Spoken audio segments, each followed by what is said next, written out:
டெக்னா என்னன்னு சொல்லி கொடுத்தேன். இந்த HTML, இந்த ஹெட், இந்த பாடி, பட்டன் இதுதான் டெக். அதாவது ஹைப்பர் டெக்ஸ்டும் மார்க்அப்பும் சேர்ந்து வாரது டெக்னு சொல்லுவோம். டெக் எலிமெண்ட் அப்படி நிறைய பேர் சொல்றது டெக் எலிமெண்ட் தான் யூஸ் பண்ணது. நாங்க டெக்னு சொல்லலும் எலிமெண்ட் சொல்லுவோம்.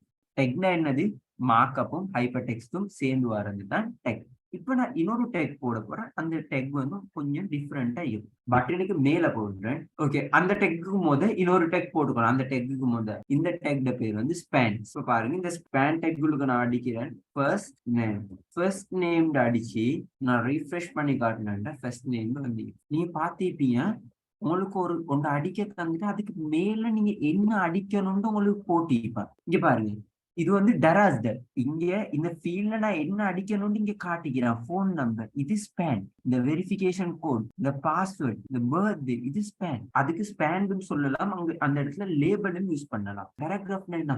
ஒரு பெரிய பந்தியோட டைப் பண்ணி காட்டுறதுக்கு தான் நாங்க பேராகிராஃப் யூஸ் பண்ணுவோம். அந்த பேராகிராஃப் இல்லாம சின்ன ஒரு விஷயத்த, ஒரு லைன் விஷயத்த நாங்க காட்டுறதுக்கு இந்த ஸ்பேன் டேக் யூஸ் பண்ணுவோம். லேபிள் டேக் நாங்க நிறைய டேக்ஸ் நாங்க பார்ப்போம்.